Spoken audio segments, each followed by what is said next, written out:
12.3 내란 사태 이후 5.18 민주광장에서는 매일같이 집회가 열리고 있는데요. 집회가 열리는 민주광장 인근 금남로와 충장로의 카페들, 또 분식집에는 집회에 참석한 시민들을 위해 따뜻한 커피와 간식을 미리 주문해 놓고 선결제하는 후원의 물결이 이어지고 있습니다. 천홍희 기자가 취재했습니다.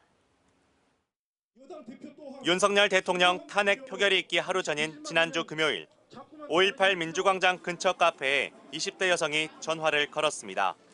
아메리카노와 홍차 등 190잔에 해당하는 30만 원을 미리 결제해 놓을 테니 토요일에 집회에 참가하는 시민들이 찾아오면 무료로 커피를 주라는 주문이었습니다.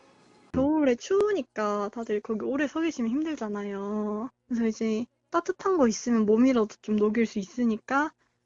이 카페에는 이 씨 말고도 시민 8명이 이와 같은 선결제를 해놓고 갔는데 커피 600잔에 달하는 금액이었습니다.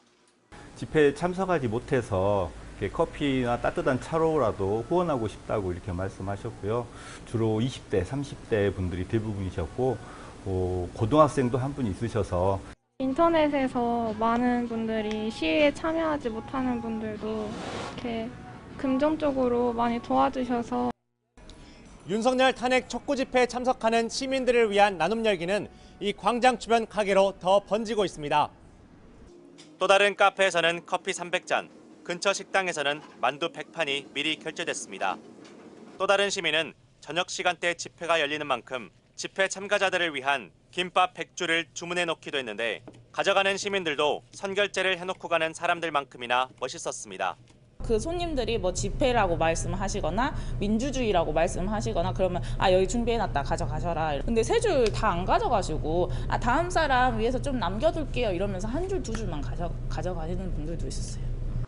원두가 다 소진돼 더 이상 선결제를 받지 못할 정도로 바쁜 카페 사장들은 자신이 손님들한테 받은 감동을 돌려주고 있습니다. 100잔 주문해 주시면 제가 10잔 정도 더 드리고 그렇게 하고 있었습니다. 조금이나마 힘 보태고 싶어서 그렇게 했습니다.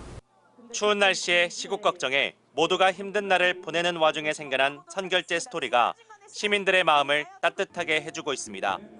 MBC 뉴스 천홍희입니다. 언제 어디서나 내 손 안의 뉴스.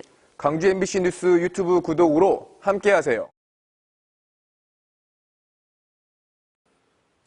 한강 작가의 노벨상 수상 소식을 듣고 마음속 깊이 울컥하셨던 분들 많으시죠? 소년이 온다의 실존 인물이자 마지막까지 도청을 지켰던 희생자 가운데 가장 나이가 어린 문재학 열사의 어머니 김길자 씨의 이야기를 임지은 기자가 전해드립니다.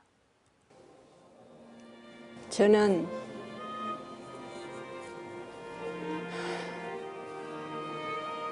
강주 상고 1학년 문재학이 도청에서 27일 새벽에 사망한 문재학이 엄마 김길자입니다. 아들의 묘비에 책 한 권을 세워놓고는 그저 애틋한 손길로 어루만지는 한 엄마. 죽은 아들을 대신해 민주주의를 이루겠다며 피와 눈물을 흘렸던 세월이 44년이 됐습니다. 우리 5.18을 우리는 그렇게 발로 뛰었지만은 국내도 다 못 알렸는데 세계 책 한 권으로 해서 세계 5.18을 다 알려주시는데 너무나 감사하고. 또래보다 키가 컸던 막내 아들은 소설 소년이 온다의 주인공 동호처럼 차분하면서도 강인했습니다. 숨진 채 상무관으로 들어온 친구를 두고는 집으로 절대 가지 않겠다던 아들을 엄마는 차마 말릴 수 없었습니다. 엄마, 창근이가 죽어서 들어왔더라고. 그래서 창근이를 어떻게 처리를 해놓고 가재 지금은 못 가겠다고. 그래서 그래 알았다 그러면 처리해놓고 집에 온나. 계엄군이 쳐들어오기 하루 전 도청으로 아들을 찾아 나섰지만 결국 그날의 대화는 마지막 인사가 됐습니다. 가족들과 밥을 먹으러 집에 오라는 주인공 동호 어머니의 간절한 외침. 아들 문재학 열사에게 전했던 당부가 그대로 소설에 녹아들었습니다. 해지기 전에 와라이 다 같이 저녁밥 먹게. 그러지요. 생각나지. 내가 말했던 것이 생각나지. 아들을 잃은 이야기가 책으로 출판됐다는 소식을 뒤늦게 전해 듣고는 같은 구절을 수없이 읽고 또 읽었습니다. 아들의 심정이 어땠을까? 눈물을 뚝뚝 흘리며 밑줄을 긋고 또 그었습니다.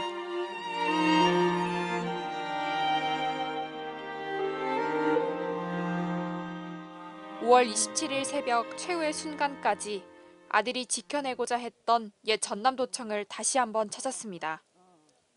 민원실 2층에서 내려다보던 아들의 얼굴이 도청 본관 정문에서 나눴던 마지막 대화가 떠오릅니다.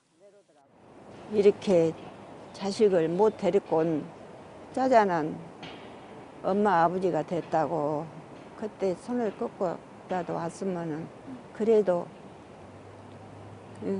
목숨은 살 것인데. 아픈 기억은 44년 전에 멈춰 있지만 아들의 이야기가 더 멀리 닿을 수만 있다면 그 자체로 깊은 위로가 될 것입니다.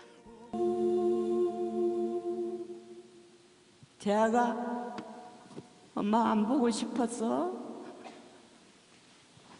다음에 천국에서 또 만나자. 엄마 기다리고 있어요.